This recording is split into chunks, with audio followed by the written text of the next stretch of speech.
ஐயா வணக்கம் ஐயா.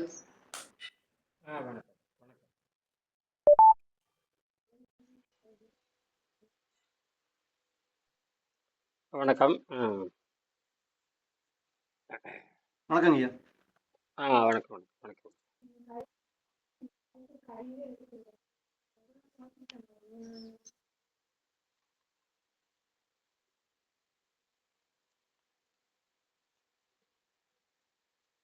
இதுக்கு முந்தைய வகுப்புல வந்து இந்த உடலில் ஏற்படுகின்ற வேதியியல் மாற்றம், உணவு ஒவ்வொரு ஒவ்வொரு செயல்பாட்டுக்கும் ஒரு வேதியியல் மாற்றம் உடம்பில் நடக்கிறதுங்கிறத நமக்கு யாருக்கும் தெரியறது இல்லை. உடம்பு போய் உடம்புக்குள்ள ஒரு பொருள் உள்ள போச்சு, அது என்ன மாதிரி வேதியியல் மாற்றம் நிகழ்கிறது சொல்றது கிடையாது. இந்த உடல்ல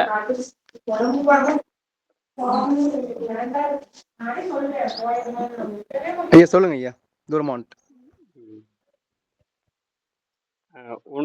உள்ளே போகின்ற உணவு உள்ள போச்சுன்னா அது என்ன மாதிரி வேதியியல் மாற்றம் நடக்கும், இறப்பையில என்ன மாதிரி வேதியியல் மாற்றம் நடக்கும், அந்த உணவு உள்ள போச்சுன்னா என்னென்ன வேதியியல் மாற்றம் நடக்குது, அந்த வேதியியல் மாற்றத்துக்கு அந்த உணவுக்கு உதவி செய்கின்ற கடையம் என்ன பண்ணுது, அந்த வேதியியல் மாற்றத்துக்கு உதவி செய்கிற பித்த நீர் என்ன ஆகுது, இந்த மாதிரி கணையத்திலிருந்து வரக்கூடிய நீர், கல்லீரலிருந்து வர குறிப்பா பித்த நீர், குறிப்பா கல்லீரல் தான் அதிகமா உடைக்க வேண்டியது இருக்குது, அதெல்லாம் என்ன பண்ணும்? லோகு எங்க இருந்து பேசுறீங்க? வணக்கம் லோகு. லோகு எங்க இருந்து பேசுறீங்க? தெரியல. ஹலோ, வணக்கம் சார். புத்தகம் உங்களுக்கு கிடைச்சிருச்சா? வாங்கிட்டீங்களா? இன்னும் வரலைங்க சார். வந்திருக்கோம். நம்ம இன்னைக்கு என்ன கிழமை? திங்கட்கிழமை. லீவ் நாள் அதனால எதுவும் வரல என்னன்னு தெரியல. அனுப்பிச்சாச்சு, சனிக்கிழமை அனுப்பிச்சாச்சு, அப்புறம் ஞாயிறு வந்தாச்சு, திங்கள் வந்தாச்சு. ஈவினிங்குள்ள கொடுத்துருவாங்க. முந்தைய அப்படிதான் வந்துச்சு, ஈவினிங்குள்ள கொடுத்துருவாங்க ஐயா ஒரு சிலது. சரி, புத்தகம் மட்டும் தான் கேட்டிருக்கீங்க நீங்க. புத்தகம் மட்டும் தான் நான் உங்களுக்கு. அந்த ஒரு மாதம் பயிற்சியில சேர்ற மாதிரி இல்ல, முதல் புத்தகத்தை வாங்க போறீங்க அப்படிதானே? இல்லைங்க, வீட்ல இருக்காங்க, பார்த்துட்டு செய்யறோம். சரி சரி. இந்த வாங்கினதுக்கு அப்புறம் விருப்பம் தான், சேரதுக்குலாம் விருப்பம் தான். பரவாயில்ல, சின்ன பிள்ளைங்க. சரி சரி. அது வேற, இது வேற. இது வந்து முழுக்க முழுக்க மருத்துவ கல்வி, செய்முறை மார்க்கம். இது வந்து 1 வருஷமாவது நீங்க படிச்சா தான் புரியும். தத்துவத்தை புரிஞ்சிக்காம யாரும் பணம் இருந்தாலும் கூட நீங்க கற்றுக்கொள்ள முடியாது. கற்றுக்கொள்ள முடியாது. இதெல்லாம் தத்துவம் புரியாம யாரும் உள்ள வரவே முடியாது. ஏன்னா சாதாரண விஷயம் அல்ல.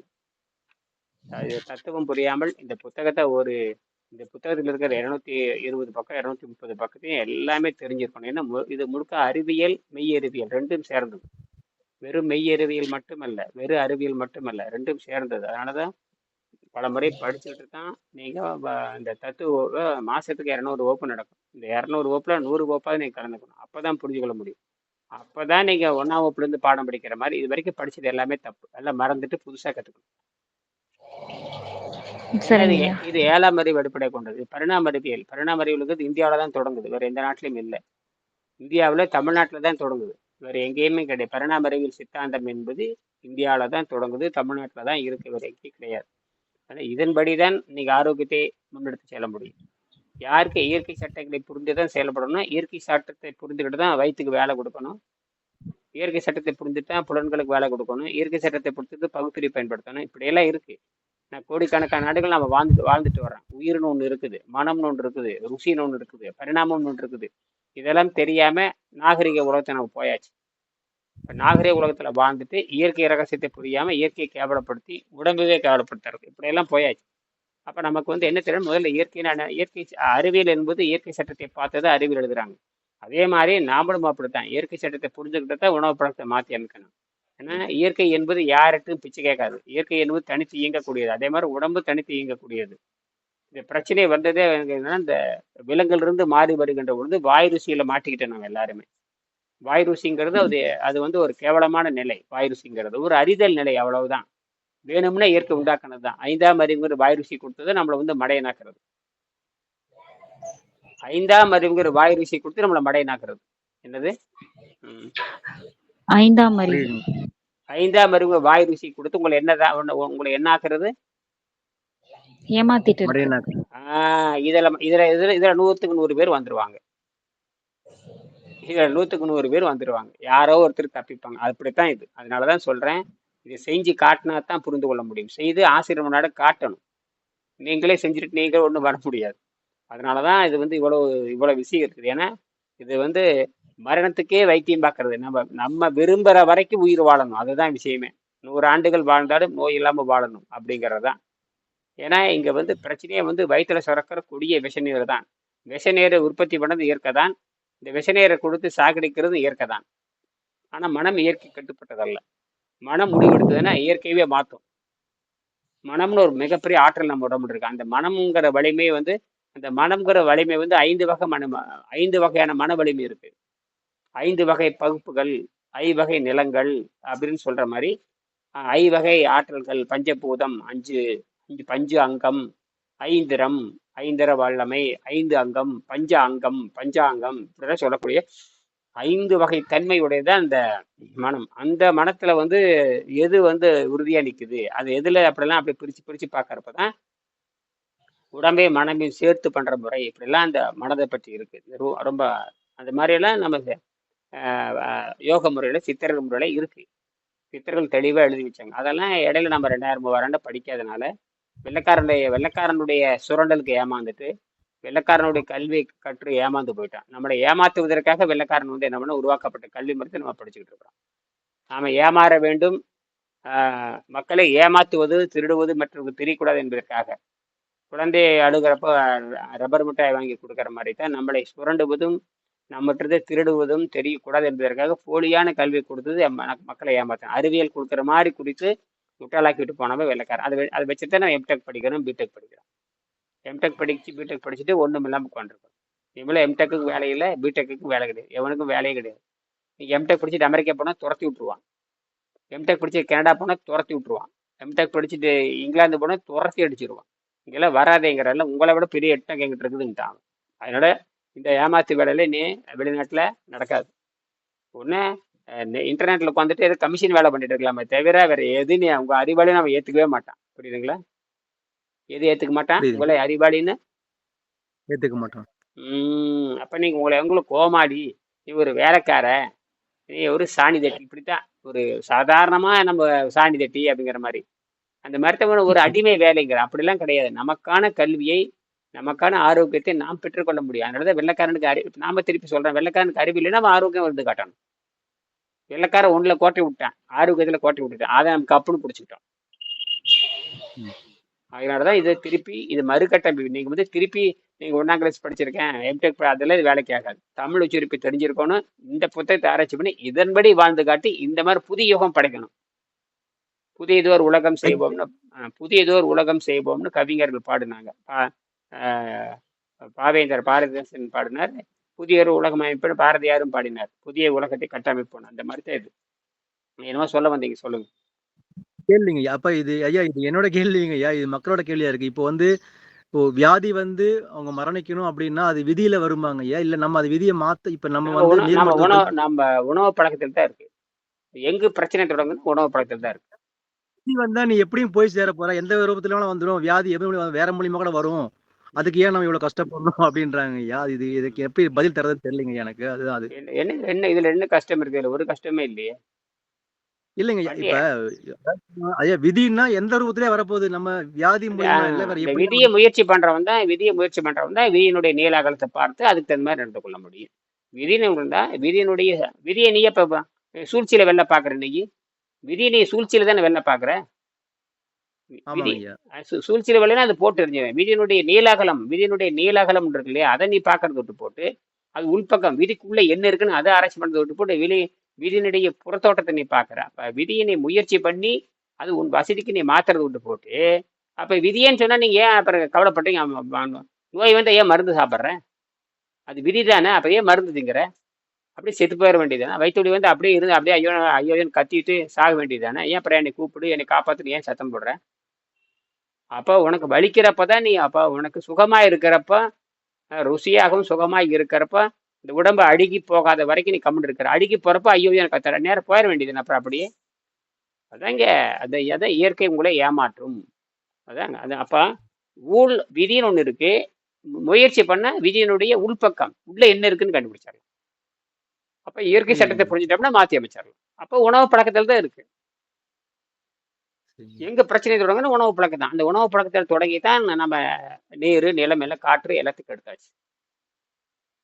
இல்லைங்கய்யா, இப்ப இது ஓகேங்கய்யா. இப்ப விதி வந்துருச்சுன்னா, இப்ப நம்ம வியாதி வந்து போறோம். சில பேர் விபத்துனால மரணம் வருது இல்லைங்கய்யா? விபத்து ஒரு பாம்பு அது கடி அந்த மாதிரி வருது இல்லைங்க? அது வந்து 5 அதுவும் விழுக்காடு. அது வந்து 5 விழுக்காடு. அது வந்து வெளியிருந்து வரக்கூடியது ஒரு சிறிதளவு. ஆனால் உள் பிரச்சனை ஏற்பட்டு தான் மருத்துவமனை கதியா கிடக்குறாங்க. எங்க மருத்துவமனை கோயில்ல கிடக்கிறது இல்ல, சர்ச்சில் கிடக்கிறது இல்ல, மசூதிக்கு போறது இல்ல. ஆமாங்க. ஆமா. ஏன் மருத்துவமனைக்கு போறீங்க? ஏன் ஓ! ஆங்கில புரியுதுங்கய்யா. ஏன் ஏன் ஆங்கில மருத்துவத்துக்கு போறீங்க? புரியுதுங்கய்யா. அவங்க உங்க விதியை மாத்த போறாங்களா? சரியா நீதான் சொன்னீங்க. நீ நோயாளி மாறினவனுக்கு அப்ப நீ அது பிரிட்டிஷ்காரங்கிட்ட போற. என்ன பிரிட்டிஷ்காரனுக்கு இதுக்கு சம்மந்தமே இல்லை. பிரிட்டிஷ்காரங்கிட்ட நீ போய் நிக்கிற. எங்க போய் நிக்கிற? பிரிட்டிஷ்காரன் அவங்கள பிரிட்டிஷ்காரன் அவங்ககிட்ட இது என்ன வைக்க அப்புறம் அவனுக்கு உனக்கு என்ன தொடர்பு? ஏன் பிரிட்டிஷ் வைத்தியத்தை பாக்குற நீ? ஏன் உங்க நாட்டு அப்ப ஏன் வைத்திய முறை எது கண்டுபிடிச்சீங்க? சொல்லப்போனா அதே விதி வெல்றதுக்கு தான்ற மாரி தாங்கய்யா இருக்கு. ஆமா, வைத்திய முறை என்ன வெங்காயத்துக்கு கண்டுபிடிச்சா? அப்ப உடற்பயிற்சி பண்ணுங்கிற, மூச்சு பயிற்சி பண்ணுங்கிற, தியானம் பண்ணுங்கிற, கோயிலுக்கு போனா எல்லாம் தீருங்கிற, எல்லாம் பொய் தானே அப்புறம் எல்லாமே. ஆமாங்க. விள- புரியுதுங்கய்யா. விளக்கு போட்ட நல்லா இருக்குங்க. மா விளக்கு போடு, எலுமிச்சு பழ விளக்க போடு, கார்த்திகை விளக்க போடு, அப்புறம் பூசணிக்காயில போடு, தேங்காயில போடு, மாங்காயில போடு, எல்லாம் பொய் சொல்லு. எல்லாம் வியாபாரி பண்ற வேலை. எல்லாம் நாடோடி கூட்டங்கள் பண்ண இந்த நாடோடி கூட்டம்னு சொல்றான் பாருங்க, நாடோடி கூட்டம். இந்த நாடோடி கூட்டத்துக்கு மக்களை ஏமாற்றுவதற்கு கண்டுபிடிச்சதுதான் இதெல்லாம். இதுக்கு பேர் பரிகாரம்னு பேர். என்னது? பரிகாரம். பரிகாரம் பண்ண நோய் நல்லாகுன்னு அவனுக்கு வயிற்று பொழப்புக்கு உங்களை ஏமாத்துறதுக்கு உங்களை மாட்டிட்டான். நம்மகிட்ட எல்லா அறிவும் இருந்து நம்ம பயன்படுத்துறது இல்லை. முதல்ல நேரங்காலத்தை கணிச்சதே தமிழர்கள் தானே. மழை எப்ப ஆமாங்கய்யா. பெய்யும், மழை எப்ப பெய்யும், எப்ப விதை விதைக்கலாம், எப்ப அறுவடை பண்ண முதல் கண்டுபிடிச்சதே தமிழர்கள் தான். ஆமாங்கய்யா. அவன் என்ன பண்ற, வியாழன்னு கணக்கிட்டான். வியாழன்னு ஒரு கோளை கண்டுபிடிச்சான். நிலாவை பார்த்து அறிந்தான். சூரியனை பார்த்து நடுகள் வச்சான், வட்டங்கள் வச்சான், சூரிய நடுகள் எல்லாம் விசித்திரமா இருக்கான். சூரிய நடுகள் ஒன்று கண்டுபிடிச்சான். அதுல எப்படி 12 மாசத்தை பிரிச்சான். பெரும்பொழுது, சிறு பொழுது, சித்திரை பொழுது, எல்லாம் இன்னைக்கு சித்திரை தான் எல்லாமே தொடங்குது. எல்லாம் எங்க பார்த்தாலும் சித்திரை பெருவலாங்கிறான், சித்திரை நோம்பு தொடங்குங்கிறான், வெய்ய காலத்துல தொடங்குறான். சில பேர் வந்து பொங்கல்னு சொல்லிட்டு அப்படி இருக்கிறான். ஆனா எல்லா நாடுகளும் வசந்த காலத்துல தான் வேலை செய்யுது. நம்ம நாடு பேர் வெய்ய காலத்துல வேலை செய்யறாங்க. வெய்ய காலத்துல தான் விழாவே கொண்டாடுறான். வெய்ய காலத்துல கல் அழகர் ஆத்துல இறங்குறாங்கிறான், சித்திரை பெருவலாங்கிறதெல்லாம் எப்படி எப்படி கண்டுபிடிச்சாங்க? இதெல்லாம் சாதாரண விஷயம் இல்லை. அப்ப இதுல ஒரு அறிவியல். ஆனால் எல்லா அறிவியலும் எவனா கொடுத்தாலும் கதை பேசுறது. அதான் இந்த பரிகாரத்துக்காக இப்ப எல்லாரும் பரிகாரங்கிறது எளிமையா இருக்கு. உங்களை ஏமாத்துறது தானே. அதை வாங்க எல்லாம் எனக்கு வேணுங்கிறதுல வாங்கிக்கிறதான். அதாவது உனக்கு என்னென்ன வேணுமோ அதுல பரிகாரமா வாங்கிக்கிறது. நெய் வேணும், பருப்பு வேணும், அரிசி வேணும், தேங்காய் வேணும், தங்கம் வேணும், வேற வேணும், எல்லாம் இவன் கேட்டு வாங்கிட்டு இரு செவ்வாயம் கொடுத்து போட்டு போயிடுறான். அவ்வளவுதான். இவனுக்கு ஒன்றும் நடக்காது, அவனுக்கு நடக்காது. விதவிதமா இருங்க. ஜோசியம், ஜாதகம், இப்படி அதாவது இந்த நாடோடிகள் பண்ணது. நாடோடிகள் வயிற்று பழப்புக்காக மக்களை ஏமாற்றுவதற்காக உற்பத்தி வேலை நம்பிக்கை இல்லாதவன் அப்படி பண்ணதுதான். இயற்கை மேல் நம்பிக்கை இல்லாதவன், இயற்கை விதிகளை புரிந்து கொண்டு அதன்படி அதை வந்து கேள்வி கேட்காதவன், விதியை கேள்வி கேட்டு தனக்கு தகுந்த மாதிரி மாத்திக்கணுங்க நினைக்காதவன், தானாவே எல்லாம் நடக்கும் தப்பு தப்பா போடுறது. அப்படி அதெல்லாம் கிடையாது. இயற்கை நம்ம நம்பாதனாலதான் நம்ம ஜாதகம் அப்படி பரிகாரத்து பக்கம் போறது. ஏமாத்திரம் நம்பி தானே. ஏமாத்திரம் ஆடு வெட்டுற பூசாரி நம்பி ஆடு போற மாதிரி தான். ஆடு வெட்டுற பூசாரி முதல்ல அந்த ஆடுக்கு என்ன பண்ணுவான், மேல தண்ணி தெளிப்பான், குளிப்பாட்டுறன்னு நினைச்சிட்டு இருப்பான். ஓ தண்ணி நம்மளை குளிப்பாட்டுன்னு நினைப்பான். அப்புறம் பொட்டு வைப்பான், நம்மளை பொட்டு வச்சாச்சுப்பான். அப்புறம் கரெக்டா மாலை போடுவான். மாலை போட்டாச்சு அப்படிம்பா. மாலை போட்டதுக்கு அப்புறம் ஒரே வெட்ட டிமீர் முடிஞ்சு போச்சு கதை. நல்ல சோலைவனம் இருக்கு, சோலைவனத்தை நம்பாது பாலைவனத்தை நம்பும். சோலைவனத்தை நம்பி இருக்க மாடுக ஒரு பாட்டியே இருக்கு. சோலைவனத்தை நம்பி வந்து சுகமாய் அங்கே சுகுத்தி இருக்க, பாலைவனத்தை நம்பி பழி வாங்க பூசாரியை தேடுதுன்னு ஒரு பாட்டு பாடினான் அந்த காலத்துல. தூக்குங்கிற படத்துல, தூக்குன்னு ஒரு பழைய படத்துல, சோலைவனம் சுகுத்தி இருக்க, சுகமாய் இருக்க, பாலைவனத்தை நம்பி வந்து பழி வாங்க பூசாரி தேடுதடா, தான் திணிப்பு தண்ட கோணாரே தீன் திணிப்பு திண்ட கோணாரு ஒரு பாட்டியே பாடினாங்க. அந்த காலத்து சிவாஜி ஒரு பாட்டு வரும். சிவாஜி அந்த அந்த அந்த பாட்டுக்கு நடனம் ஆடி இருப்பாரு, நடிச்சிருப்பாரு. அந்த படம் நல்லா நினைப்பு இருந்து பாருப்பாங்க. ஏறாத புரியுதுங்க. மனதினிலே என்னமோ ஒரு பாட்டு நல்ல பழைய தூக்கி நினைக்கிற கருப்பு வெள்ளை படம். ஆனா அந்த பாட்டு வரும். அந்த மாதிரி பார்த்தீங்கன்னா இந்த பாலைவனத்தை நம்பியே பழைய வாங்கு பூசரி தேடுதாட சோலைவனத்துல விட்டு போட்டு பாலைவனத்துக்கு போகுது. பாலைவனம் புரியுதுங்க. மாதிரி சுடுகாடுதான் பாலைவனம், வேற ஒண்ணும் இல்லை. புரியுதுங்க. பாலைவனத்துல சுடுகாடு, எந்த உயிர்கள் வாழ முடியாது, செத்து போயிட்டாங்க. அதேதான். ஆகையனாலதான் நான் வந்து அப்படித்தான் இருக்கு. அதான் இது வந்து அதனாலதான் இவ்வளவு இது இங்க கண்டுபிடிச்சதுதான். இந்த பரிணாம அறிவியல் வெங்கடேசன் கண்டுபிடிச்சது. அதனாலதான் வெங்கடேசன் கண்டுபிடிச்சு எல்லாத்துக்கும் கொடுத்துட்டு போயிட்டாங்க. நான் வந்து எடுத்து பாடம் நடத்திட்டு இருக்கேன். பாடம் நடத்தி போட்டு விதியை கடுமையா போட்டு பண்ணிட்டு இருக்கேன். சொற்ப கட்டணத்தில் எப்படி, அதாவது மிகப்பெரிய மருத்துவத்தையும் நீங்க மலிவான கட்டணத்தை கத்துக்கலாம். சொற்ப நீங்க புரியுதுங்க. வந்து இன்னைக்கு ஒரு மருத்துவம் கத்துக்கணும், இன்னைக்கு 1 கோடி 2 கோடி வேணும். வெளிநாடு போனாலும் 2 கோடி 3 கோடி, இந்தியாவில 2 கோடி வேணும். அது தேர்வு 1008 தேர்வு. அந்த தேர்வு எழுதினாலும் நீங்க அந்த தேர்வு எழுதினாலும் நீங்க வயிற்றுல சுரக்கிற அந்த உணவு பழக்கத்தை மாற்றி அமைத்து வயிற்றுல சுரக்கிற அந்த விஷநீரை கட்டுப்படுத்தாத வரைக்கும் நீங்க மரணத்தை உறுதி செஞ்சுக்கிட்டீங்கன்னா அதுல அடிப்படையில் கை வைக்கணும். அந்த சுரப்பையே சுரக்காம செய்யணும். மரணத்தை உண்டாக்குற சுரப்பையே நிறுத்தணும்.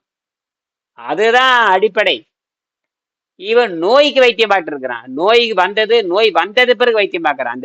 அந்த வயிற்றுல சுரக்கிற நீரைவே நிறுத்தணும். அதுதான் அங்கதான் நீங்க ஜெயிக்கிறீங்க. அது இந்தியர்கள் தமிழர்களுக்கு மட்டும்தான் அது அந்த உரிமை இருக்கு. மற்ற எவனுக்கு அது கிடையாது. சித்தர்கள் தமிழ்ல தான் தோன்றினாங்க நிறைய. அப்புறம் சமஸ்கிருதம் தோன்றினாங்க. சமஸ்கிருதத்துல எழுதிட்டு போனாங்க. எல்லா சித்தர்களும் தமிழும் தெரியும், சமஸ்கிருதம் தெரியும். ஐயா இப்ப சித்தர்கள்லாம் தண்ணி இல்லாம ஆதாரம் இல்லாம வாழ்ந்திருக்காங்க ஐயா. ஆனா இவங்க எல்லாம் சொல்லவே இல்லைங்க. அப்படியே எழுதி வைக்கல, எதுவும் சொல்லவே இல்லை.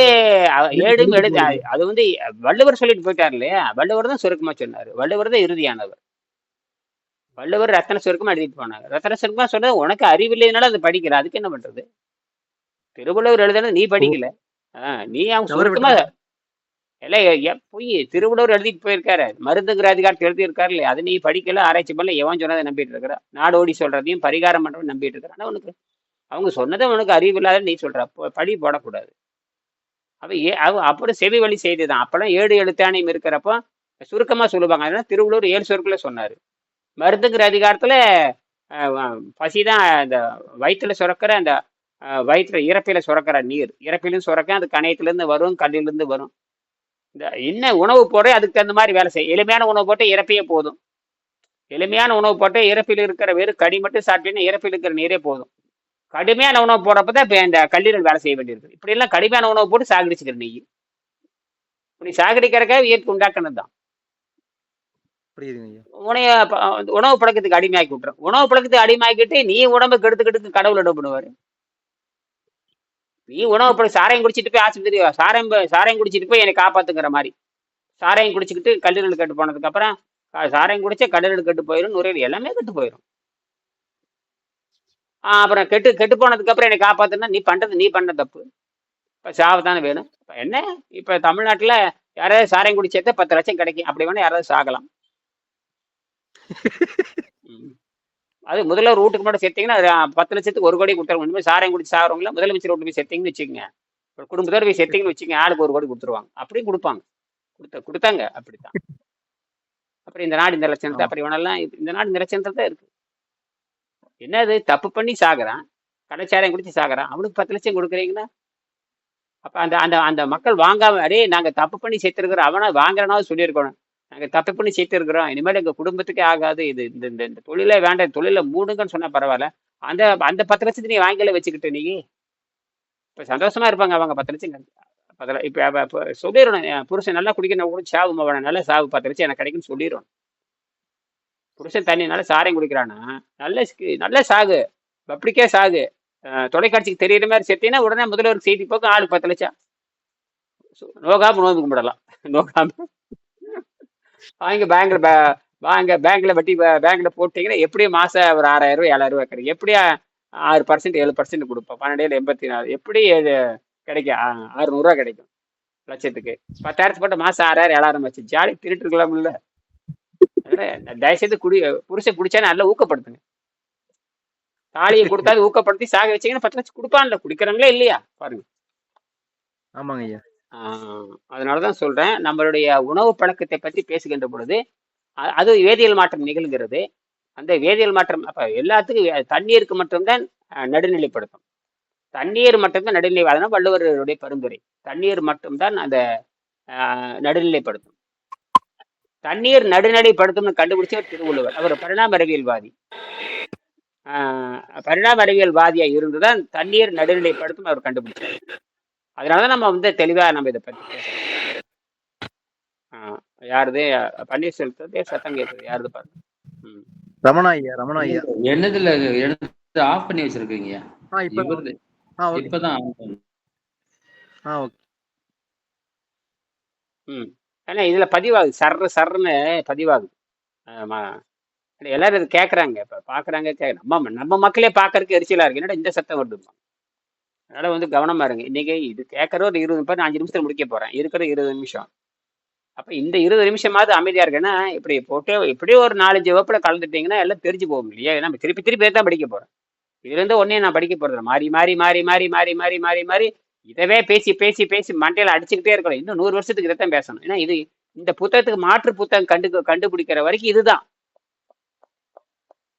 நீர் மருத்துவம் தான் இப்ப இருக்கிற கடைசி. அதுக்கப்புறம் காற்று மருத்துவம் யாராவது சொல்லிக் கொடுக்க நிரூபிக்கணும், அவனும் நிரூபிக்கணும், லட்சக்கணக்கான பேருக்கு குணமாக்கணும். இப்ப நீர் மருத்துவத்தை பின்பற்றி எல்லாம் நோய் நல்லாகிற மாதிரி நீரை மறுத்து காற்றிலே வாழ்ந்து முதல்ல காற்றுல வாழ்ந்து காட்டணும். இதெல்லாம் விளையாட்டு இல்லை. அதனால இதுக்கே பதில் சொல்ல முடியாது இன்னும் விஞ்ஞானத்துல. அப்ப இது ஒரு அற்புதமான விஞ்ஞானம். இதை விட்டு ஒன்று காய்கறி பாரு, இது என்ன காய்கறியும் கிடையாது, ஒன்றும் கிடையாது. எல்லாம் எத்தனை நாளைக்கு எந்த காய்கறி எந்த காய்கறி நம்புவீங்க நீங்க? எல்லாம் பொய்க்காரிகள் தான் இருக்கு. தண்ணீரே நீங்க நம்ப முடியாது, அந்த அளவுக்கு மோசமா போயாச்சு. ஏதோ அறிவியல் இருக்குங்காட்டி தண்ணீரை வந்து கொஞ்சம் சுத்தமாக்கி கொடுக்குறான், ஆர்வ வாட்டர்னு பேர்ல. அதனால பார்த்தா மழை நீர் மாதிரி அருமையா இருக்கு. நான் சாப்பிட்டு பார்த்தேன், ஆர்வ வாட்டர் நல்லா தான் இருக்கேன். ஆனால் இன்னைக்கு நான் வந்து பழங்காலத்துல 25 வருஷத்துக்கு முன்னாடி 200 ரூபாய்க்கு வாங்கினேன் ஒரு ஃபில்டர், அதை தான் வச்சிருக்கிறேன். 200 ரூபாய்க்கு. ஆர்வ வாட்டர் குடிக்கலாமா ஐயா? அதை சுத்தப்படுத்தி தர்றான், அவ்வளவுதான். இல்ல அதுக்கு நம்ம கிணத்து தண்ணி, போர் தண்ணி பரவாயில்ல தானே? குடிக்க தண்ணி அதே பரவாயில்ல தானே? குடிக்கூடாதுங்களா? உப்பு அதிகமா இருக்கிறதுனால அது வந்து தாகத்தை கட்டுப்படுத்தாது, ஆரோக்கியத்தை தராது. அந்த உப்பு அதிகமா இருக்குது, திருப்தி வராது. ஆர்வ வாட்டர் திருப்தி வரும், ஏன்னா அது உப்பை நீக்கி கொடுத்துட்றோம். அது அறிவியல் பயன்படுத்துறான், அறிவியல் பயன்படுத்தி ஃபில்டர் வச்சிடறான். அதனால ஃபில்டர் போட்டால் சிறப்பாக அது வேலை செய்யுது, நல்லா வடிச்சு கொடுக்குது. சத்து பூரா எடுத்துருது, அதுல ஆரோக்கியம் இல்லைன்னு அது தவறாங்க ஐயா. அது நமக்கு நீர்மத்தில் வராதாங்க ஐயா. அது உங்களுக்கு தெரியலங்க, எனக்கு கேட்டுக்கிறேங்க ஐயா. இது வரைக்கும் சொன்னது உங்கள்கிட்ட நான் கேட்கலைங்க, விளக்கம் அதுக்கு கேட்டுக்கிறேன். அது வந்து நமக்கு தேவை வந்து சுத்தப்படுத்தி உப்பு விஷ உப்புகளை நீக்கி கொடுக்கறதா நம்ம வேலை. அந்த ஆர்வங்கிறது வேற, விஷ உப்புகளை நீக்கி கொடுக்கறதா வேலை. அதான் அதனுடைய அடிப்படை. குற்றத்தை நீக்கி கொடுக்கறது அதனுடைய வேலை. அதுதான் அந்த வடிப்பான். எதுக்கு நம்ம வடிச்சு சாப்பிட்றோம்னு கேட்டீங்கன்னா, அந்த குற்றத்தை நீக்கி கொடுக்கறது தான். இப்போ பெரும்பாலும் குற்றம் இல்லாத தூய தண்ணீரை கொடுக்குது மழை. கிட்டத்தட்ட பார்த்தீங்கன்னா அது 99% மழை நீர் மாதிரியே கொடுக்குது. நம்பலாம். வேற எதை நம்ப போறீங்க? ஆற்று நீர் உங்களுக்கு நேரடியா அறிவு நீர் தான் சுத்தமான நீர். கேட்டோன்னு இங்கே இருக்கு. அழகர் கோயில்ல இருந்து அருவி தண்ணி இருக்குல்லங்க, அழகர் கோயில், மதுரை அழகர் கோயில்ல தீர்த்தத்தை தண்ணி வரும், அது சாப்பிடலாம் இல்லைங்க? மழை நீர் தான். அது என்ன மழை நீர் தான், அது பேச மழை நீரே பிடிச்சி வச்சு நீங்க குடிக்கலாமே. ஓ, அழகர் கோயில்ல இருந்து தீர்த்த தண்ணி வருதுன்றாங்களே, அந்த கூட தேவையில்லை, மழை நீரே பிடிச்சி வச்சுக்கலாம். பின் எங்க இருந்து மழை நீர் எங்க இருந்து வருது? அழகரா அனுப்புறாரு. மேல தீர்த்தத்துல தொட்டில இருந்து வரும். எங்க இருந்து அது எங்க இருந்து வருதுங்க? முதல்ல அந்த மலையில இருந்து வரும். அந்த மலைக்கு தண்ணி எங்க இருந்து வந்துச்சு? மலையில இருந்தா வரும். மலையில இருந்து வரும், வானத்துல இருந்து. அப்ப வானத்துல இருந்து புடிச்சு குடிக்கிறது விட்டு போட்டு எங்கேயோ போய் மாட்டிக்கிறான். சரி, நல்லா இருப்பாங்க. சரிங்க, நன்றிங்க. முடிஞ்சதுன்னா வான்படை நீரை தேக்கி வச்சு பாருங்க. தண்ணீர் என்பது பெரிய விஷயமே இல்லையே. சுத்தமான தண்ணீர் என்பது குறைந்த தேவைதானே. அது வந்து உராய்வை குறைப்பதற்கும் கழிவை வெளியேற்றுறது தானே. இங்கும் சமையலே உங்களுக்கு கிடையாது. அப்புறம் குடிக்கிறதே வந்து வாரத்துக்கு ஒருக்கா. நல்லா வாரத்துக்கு ஒருக்கா தான் குளிக்கிறேன். என்ன ஐயா சொல்றீங்க? நிஜமால்? ஆமா, குளிக்க வேண்டிய அவசியமே இல்லையாங்க ஐயா? கழிவு இல்லை, அப்படி எண்ணமே வராது. அந்த நாட்டமே இல்லாத பொழுது எதுக்கு வருது? நாற்றம் இருந்தா தானே, கெட்ட வாடை இருந்தா தானே நீங்க அது தேவை. அப்ப தண்ணி பஞ்சம் நம்ம கவலைப்பட தேவையில்லைங்க ஐயா. ஒன்றும் பட தேவையில்லை. என்ன எத்தோப்பியால போய் இருந்தாலும் ஜாலியா இருக்கலாம். எத்தோப்பியா, சோமாலியா, இந்த மாதிரி ஏமன், ஆப்பிரிக்கா நாட்டுக்கு போனால் ஜாலியா இருக்கலாம். எந்த பிரச்சனையுமே இல்லை. புரியுதுங்க. மலையில குகையில போய் உட்காந்துக்க வேண்டிய நல்ல 25 டிகிரி 30 டிகிரி குகையில போய் உட்காந்துட்டோம்னா ஜம்முன்னு இருக்கு, ஒண்ணுமே பண்ணாது. இதான் பரிணாம அறிவியல். பரிணாம அறிவியல் விசித்திரமானது, அது வியப்பானது, அபூர்வமானது, சிலருக்கு மட்டும் வாய்க்கக்கூடியது. அதனாலதான் நமக்கு அவ்வளவு வைராக்கியம் வருது. நமக்கு எல்லாத்தினாலும் செய்ய முடியுமான்னு நிச்சயமா அசைவம் சாப்பிடணும்னு செய்யவே முடியாது. அசைவம் சாப்பிட்றோம் கோயிந்தா தான், அது யாரா இருந்தாலும் சரி. ஏன்னா உணவுங்கிறது இயற்கையில கிடையாது. பாருங்க, இயற்கை என்ன பண்ணும்னா, இயற்கை என்ன பண்ணும் கேட்டீங்கன்னா, இயற்கை இனப்பெருக்கத்தை அடிப்படை கொண்டுதான் செயல்படும். அது உணவு அடிப்படை செய்யப்படாது, இனப்பெருக்கம் தான் செய்யப்படும். உணவு பழக்கத்தை அடிப்படையாக கொண்டு இனப்பெருக்கத்திற்கும் இனப்பெருக்கம் அது பாட்டு நடந்துட்டே இருக்கான். உணவு பழக்கத்துக்கு தகுந்த மாதிரி இனப்பெருக்கம் கூட்டி குறைச்சிட்டே போகும். உணவு பழக்கம் அதிகமாயிட்டே போச்சுன்னா உனக்கு பிறப்பு விகிதம் குறைஞ்சிட்டே போகும், செயற்கை கருத்தரிப்பு மையம் உண்டாகும். அதாவது உணவு பழக்கம் தப்பா இருந்ததுன்னா இனப்பெருக்கமே நடக்காது. இப்ப மல்லடா ஆகுறது காரணமே இனப்பெருக்கம், அந்த உணவு பழக்கம் தப்பா இருக்கிறதுனாலதான். குழந்தை பேரின்மை போயிடும். இப்ப போச்சே இல்லையா? அப்ப எந்த கடவுள்கிட்ட போனாலும் நடக்காது. இனப்பெருக்கம் கடவுளா கொடுப்பாரு, நீ ஒழுங்கா பண்ண. நீ அதனாலதான் சட்டியில் இருந்தால் அகப்பையில் வரும்னு சொல்லுவாங்க. அகப்பைனா இந்த இடத்துல என்ன தெரியுமா அர்த்தம்? கருப்பைன்னு அர்த்தம். அகப்பைனா இந்த இடத்துல கருப்பைன்னு அர்த்தம். சட்டியில் இருந்தால் அகப்பையில் வரும். அகப்பைனா அகப்பையில குழந்தைய உண்டாகும். இந்த சஷ்டியில் இருந்தால், சஷ்டிங்கிறது ஒரு வகையான தூய்மையான நோன்பு, அது முருக வழிபாட்டுல வரும். அந்த முருக வழிபாட்டுல என்ன பண்ணுவாங்கன்னா, இந்த நீர் அப்பதான் நீரை மருந்தா கருதி கனிகள் சாப்பிட்றது. இந்த கார்த்திகை மாசம் கனிகள் இல்ல தொடர்பு இருக்கு அறிவியல். அப்போ அந்த கார்த்திகைனா அது முருகன்னு சொல்லுவாங்க. கார்த்திகைனா முருகன் அப்படின்னு சொல்லுவாங்க. அப்ப என்ன ஆகுதுன்னு கேட்டீங்கன்னா, அந்த தீபாவளி அன்னைக்கும் அந்த மாதிரி சஷ்டி விரதம் பூஜை அப்படிலாம் கொண்டாடுவாங்க. மொத்தத்துல ஒரு அறிவியலா இருந்தது பூரா கடைசியில வேற எப்படி தப்பா போயிடுச்சு. காரணம் இந்த பரிகாரத்தை நம்பி வீணா போயிட்டான். இந்த பரிகாரம் பண்றவன் பூரா ஏமாத்திட்டு போயிட்டான். நாடோடிகள் பரிகாரம் பண்ற பூரா நாடோடி வயிற்று பிழப்புக்காக நிலையா இருக்கிற மக்களை ஏமாத்துறது. ஒரு குடுகுடுக்காரன் நம்பி ஏமாறுற மாதிரி தான். குடுகுடுக்காரன் நீ செத்து போயிரும் சொன்ன டக்குன்னு கையில காசு கொடுக்குற மாதிரி தான். இப்போ குடுகுடுக்காரன் ஒழிஞ்சு போயிட்டானுங்க. ஜோசி சாதகம் மட்டும் இந்த பரிகாரத்தை நம்பியே வீணா போறது. பாணியல் என்பது வேறு, பரிகாரம் என்பது வேறு. பரிகாரம் பண்ணா எனக்கு சூரியன் மாறிடுவாரா? என்ன தப்பு பண்றான் பாருங்க. சூரியன் இறங்குவாருங்கிறேன், வியாழன் போவாருங்கிறேன். என்னைய இங்கிருந்து என்ன ஒண்ணு சொல்ற மாதிரி இல்லை, ஒண்ணு சொல்ற மாதிரி இல்லப்பா. சூரியனவே நகர்த்தரலாம் அடையேங்கப்பா. என்னதான் பண்றது? அந்த அளவுக்கு மடையனாக்கியாச்சு நம்ம. அந்த அளவுக்கு மடையனாக்கி விட்டாங்க. அதாவது இயற்கையை அறிந்து வாழ்றது என்பது வேறு, இயற்கை அறிந்து வாழ்றது என்பது வேறு. இவன் பரிகாரத்தை நம்பி வாழ்றான். இவன் பரிகாரம் நம்பி வாழ்றது வேறு, இயற்கை அறிந்து வாழ்றது வேறு. மழை பெஞ்சா கொடை பிடிக்கணும், வெயில் அடிச்சா கொடை பிடிக்கணுங்கிற விட்டு போய் தோசை பண்ண மழை பிடிக்க தோசைங்கிறது கொண்டு வந்து இந்த பரிகாரம் இந்த நாடோடிகள் தான் பண்ண வேறு. நாடோடிகள்னு யாரை வேணா வச்சுக்கலாம். நாடோடினா ஏமாத்திரம்னு அர்த்தம். அவனுக்கு தங்கு வேணும் கிடையாது, நிலையான இடம் கிடையாது. போய் பேசிட்டே ஓட வேண்டியதான். திருட வந்து உடனே திருட மாட்டான், எல்லா பக்கம் திருடிட்டே போற மாதிரி இந்த நாடோடிகள் இப்படி உருவாக்கிட்டு போனதுதான். இப்படி போனதுதான் இந்த எல்லாம் உருப்படாம போனது. காலக்கணக்கு, வியாழன் கை எத்தனையோ இருந்தது நம்ம நாட்டுல. எத்தனையோ அறிவியல் முறை இருந்தது, கடைசியில எல்லாம் போச்சு. அதனாலதான் இந்த ஒன்னதான் நம்ம கெட்டிய பிடிச்சி போயிருக்கு. இதை ஆரோக்கியத்தை வந்துடுது. இப்ப அதுக்கும் நீண்ட காலம் வாழ வேண்டும்ங்கிறான். எப்படி வாழுவீங்க? நோயற்ற வாழ்வு வாழலாம்னு சொல்றீங்க, எப்படி வாழ போறீங்க? 100 ஆண்டு காலம் வாழ்கங்கிறாங்க, எப்படி வாழ போறீங்க? நிறைய ஆயுள் வேணுங்கிறீங்க. என்ன நிறைய ஆயுள்னா என்னது? அது என்ன நிறைய ஆயுள்? நிறைய ஆயுள்னா நிறைந்த பூரணமான அப்படிங்கிற. அது என்ன பூரண ஆயுள்? பூரண ஆயுள் தோஷம்னு சொல்லி உனக்கு கழிப்பான். பூரணாயுள் வேண்டி தோஷம், பூரணாயுள் வேண்டி ஒரு யாகம் நடத்தலாம். என்னடா அப்படி சொல்றவனா ஆஸ்பத்திரிக்கு போயிட்டே இருக்கிறான். அது வெள்ளைக்காரனோட ஆஸ்பத்திரிக்கு போறான், சம்மந்தம் இல்லாம போறான். வெள்ளைக்காரனோட ஆஸ்பத்திரி போய் அங்க வேணாம். வெள்ளைக்காரங்க உனக்கு என்னடா சம்மந்தம்? கடைசியில அவங்ககிட்ட இல்ல போற நீ. அவன் கரெக்டா பாத்துருக்காரு, நம்ம கிட்ட தான் கடைசியில வருவாங்கிறான். அவன் கடைசி ஏமன் அவன் தான். ஆக அப்ப நீங்க இந்த தண்ணீரை பத்தி பேசும்போது கரெக்டா தண்ணீரை பத்தி பேசி முடிச்சுக்கலாம். மறுபடியும் 4:30 மணிக்கு நம்ம பேசுவோம். மனிதன் தாகத்திற்கு பயன்படுத்தும் தண்ணீரை 3 வகையாக பிரிக்கலாம். மலைகளிலிருந்து பெருகி வருகின்ற நீர் முதல் தரமானது. மலைகளிலிருந்து பெருகி வரும் நீர் அருவி நீர். ஆற்றிலிருந்து பெற்று தேக்கி வைக்கப்படும் நீர். ஆறு, அதை தேக்கி வைக்கிறீங்க, அது ஒரு நீர். கடைசியில நிலத்தடி நீர். இந்த 3 வகை நீரா நீங்க பிரிக்கலாம். இவற்றின் உயர்வு தாழ்வுகளும் மேற்படி வரிசையிலே அமையும். அருவி நீர் தான் முதன்மையானது. ரெண்டாவது ஆற்று நீர், மூணாவது நிலத்தடி நீர். அதை பயன்படுத்த முடியாது. நல்ல வேலை இப்ப அறிவியல் வந்துடுச்சு. அதனால நிலத்தடி நீரும் நன்னீராக மாத்தி கொடுக்குறான். இன்னும் சில இடத்துல பார்த்தீங்கன்னா அந்த சூரிய ஒளியில தண்ணீரை சூடாக்கி ஆவியா மாத்தி அது சுத்தமான நீரா கொடுக்குறான். அது அரபு நாட்டுல அப்படி பண்றான். பெரிய என்னங்க அது பக்கம் வந்து பாத்தீங்கன்னா 112ஆம் பக்கம், 112ஆம் பக்கத்துல இருக்கு.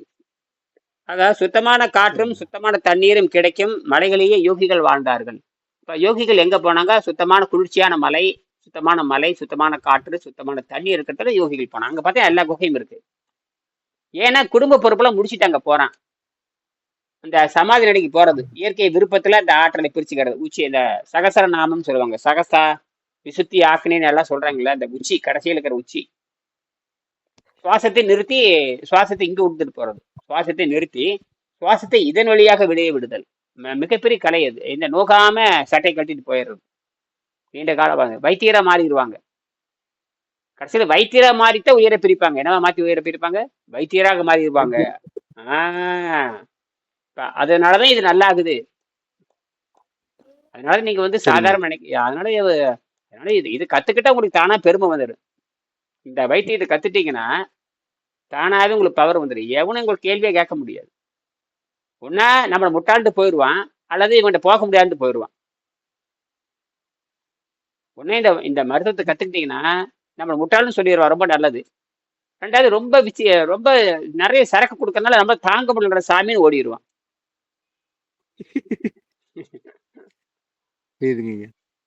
அப்ப இதுல இல்ல, இது பார்த்தேதான் ஆகும்னு இருக்கிறவங்க மட்டும்தான், இல்ல இதுல ஏதோ விஷயம் இருக்குதுன்னு நினைக்கிறவங்க மட்டும்தான் வர முடியும். மற்றபடிக்கு முட்டாள்னு சொல்றவன் போயிடுவான். தாக்க முடியல.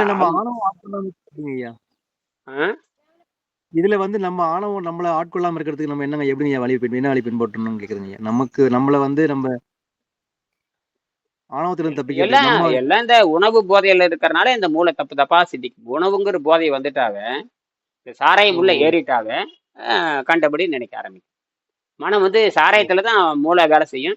சாராயத்துல அது ரொம்ப மனம் வந்து தாறுமாற முடிவெடுக்கும். இப்ப சாராயம் இல்லாத பொழுதுதான் இந்த மனதை நம்ம என்ன சாராயம்ங்கிற உணவு சாராயம் இல்லாத பொழுதுதான் நம்ம எல்லாம் சிந்திக்க வேண்டியது இருக்குது. சரி, முடிச்சுக்கலாம். நாம் சுத்த நீர், சுத்தமான காற்றும் சுத்தமான தண்ணீரும் கிடைக்கும் மலைகளிலேயே யோகிகள் வாழ பிரியப்பட்டார்கள். நான் இமயத்தின் கங்கை உற்பத்தியாகும் கோமுகம் வரை சென்றிருக்கிறேன். வெங்கடேசன் அங்கே போய் பார்த்துட்டு வந்திருக்காரு. அவ்விடத்தில் உள்ள சுத்தமான காற்றும் இயற்கையான தண்ணீரும் அனுபவித்தவர்கள் மட்டுமே தெரியும். நாம் அந்த மாதிரி இடத்திற்கு செல்ல எடுத்துக்கொண்ட உடற்பிரயாசையும் பணச்செலவும் அங்கே சென்றுவுடன் மறந்து விடுகின்றன. அங்கே எவ்வளவு கஷ்டப்பட்டு போறோம்ல, அந்த மேல உச்சிக்கு போய் காற்று நீர் நட கிடைக்கிறப்ப இந்த கஷ்டப்பட்டெல்லாம் மறந்து போகுது. இதனால்தான் நீர் உணவு பயிற்சி பெற்றவர்கள் அந்த மாதிரியான இடங்களுக்கு சென்றால் திரும்பி விடுதல். இமயமலைக்கு போய் நீர் பயிற்சி பெற்றவன் உண்மையாலுமே நிறைய யோகிகள் அங்க இருக்காங்க. அது இடத்துக்கு சொல்ல தெரியல. அவங்க வந்து திடப்பொருளை விட்டாச்சு, மழைக்கழிவு கிடையாது. இந்த நாகரிக உலகில் நமக்கு கிடைப்பதெல்லாம் தேக்கி வைக்கப்பட்ட நீரும் நிலத்தடி நீரும் தான். நீர் உணவு பயிற்சி பெற்றவர்கள் வெகு விரைவில் காற்று உணவுக்கு வந்து விடுவதால் நீரும் பெருசா தேவைப்படாது. அப்ப காற்றே இப்ப நீங்க எல்லாம் சுவாசத்துல வாழ்ந்துட்டு இருக்கிறீங்க. உணவுங்கிறது கொஞ்சம் தானே, தண்ணீரும் கொஞ்சம் தான், உணவும் கொஞ்சம் தான். அப்ப நீங்க எதுல வாழ்றீங்க? காற்றுல தான் வாழ்றீங்க. அவ்வளவுதான். அப்ப தண்ணீரும் பெருசா தேவையில்லை, உணவும் பெருசா தேவையில்லை. அப்ப நீங்க எதுல வாழ்ந்துட்டு இருக்கிறீங்க? காற்றுல வாழ்ந்துட்டு இருக்கிறீங்க. நைட்ரஜன் புரோட்டீனா மாறினாலும் தைரியமா இருக்கு. ஆக இந்த நாகரிக உலகில் நமக்கு கிடைத்ததெல்லாம் தேக்கி வைக்கப்பட்ட நீரும் நிலத்தடி நீரும் தான். நீர் உணவு பயிற்சி பெற்றவர்கள் வெகு விரைவில் காற்று உணவிற்கு வந்து விடுவதால் குடிநீரை பற்றி அதிகமாக கவலைப்பட தேவையில்லை. எப்ப தேவைப்படலன்னா கடுமையான வேலை இருப்போ, கடுமையான உடல் உழைப்பு செய்யறப்ப, கடுமையான வேர்வை வெளியேறப்போ, கடுமையான வேர்வை வெளியேற்றுற மாதிரி வேலை செஞ்சா மட்டும்தான் அந்த நீரை சரி செய்வதற்கு தண்ணீர் தேவைப்படுது. அப்படித்தானே? நீங்க வேர்வையை வெளியேற்றாத வேலை செய்ய வேர்வையை வெளியேற்ற அளவுக்கு உழைப்பு இருந்தா அப்ப தண்ணீர் தேவையில்லை இல்ல. வேர்வை வெளியேற்றாத கூட தண்ணீர் எது தேவை? ஆமா, தேவையில்லைங்க ஐயா. அப்ப கடுமையா இந்த வியர்வை வெளியே போகணும். அதுக்கு தகுந்த மாதிரி என்ன பண்ணணும்? தண்ணீரை குடிச்சுக்கலாம். அப்பதான் புரிஞ்சுக்கலாம். அப்பதான் அதிக தண்ணீர் தேவை என்று புரிந்து கொள்ள வேண்டும். சரியா? புரியுதுங்க ஐயா. பொறியாளர் புரியுதா இல்லையா? யாரு தண்ணியை குடிக்க வேண்டாம். உங்களுடைய உடல் உழைப்பு, வேர்வை உழைப்பு வேணும். மூளை உழைப்பு வேற, வேர்வை உழைப்புன்னு வேற. வேர்வை பொங்க வேலை செய்தாங்கிறது வேற. அப்ப அந்த வேர்வை பொங்க வேலை செய்யறப்போ 50 ml கூட குடிச்சுக்கலாம். கூட 1/2 லிட்டர் கூட குடிக்கலாம். யாரு கேட்க போறாங்க? யார் உங்களை கேட்க போறாங்க? அது சரியா போச்சு. கடுமையான வெப்பம் ஏற்படுது இல்லையா? வெயில 10 கிலோமீட்டர் நடந்துட்டு வேணாம், வெயில்ல 10 கிலோமீட்டர் நடந்து போய் பாருங்க. அப்ப அந்த தண்ணீர் தேவை உடம்பு பயன்படுத்திட்டே போகும். உடம்பு பயன்படுத்திக்கிட்டே இருக்கும். உங்களுக்கு சொல்லவே சொல்லாது. மயக்கம் போற வரைக்கும் கொண்டு. யாருதான் சத்தம் அதிகம் வருது? நிறுத்துங்க. யாருதான் சத்தம் அதிகமா வருது? யாருது? உங்களுக்கு தான். சரி முடிச்சுக்கலாம். இந்த நாளில் நமக்கு கிடைப்பதெல்லாம் தேக்கி வைக்கப்பட்ட நீரும் நிலத்தடி நீரும் தான். நீர் உணவு பயிற்சி பெற்றவர்கள் விரைவில் காற்று உணவு வந்து விடுவதால் தண்ணீர் தேவை குறைந்து விடுகிறது. நீரை பற்றி நம்ம அதிகம் கவலைப்பட தேவையில்லை. இதை பற்றி நம்ம அப்படியே 4:30 மணிக்கு பேசலாம். நன்றி.